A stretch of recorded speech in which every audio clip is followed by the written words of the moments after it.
നിന്റെ ജീവിതത്തിലേക്ക് ഒരു വിശുദ്ധന്റെ വാക്ക് കൊണ്ടുവരട്ടെ.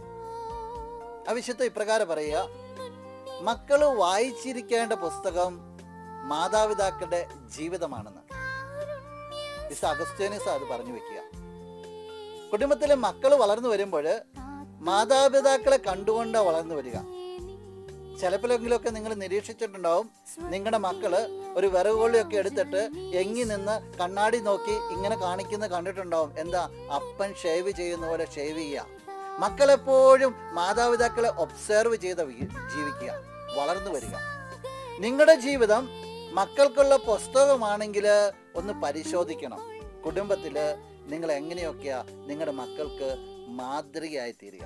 നിങ്ങളുടെ ജീവിതത്തിലേക്ക് നോക്കുമ്പോൾ മക്കൾക്ക് ശരിക്കും ദൈവത്തെ കണ്ടെത്തുവാൻ, സ്നേഹം അനുഭവിച്ചറിയുവാൻ, കാരുണ്യം അനുഭവിച്ചറിയുവാൻ, ജീവിതത്തിന് പ്രതീക്ഷകൾ കൊണ്ടു നടക്കാനൊക്കെ ആയിട്ട് സാധിക്കുന്നുണ്ടോ?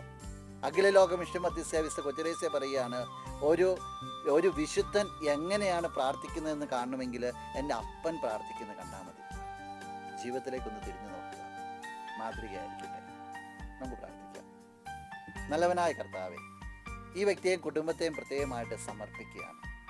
ജീവിതത്തിൽ മക്കൾക്കൊരു മാതൃകയായി തീരട്ടെ എന്ന് പ്രാർത്ഥിക്കുന്നു. കുടുംബാംഗങ്ങൾക്കൊരു മാതൃകയായി തീരട്ടെ എന്ന് പ്രാർത്ഥിക്കുന്നു.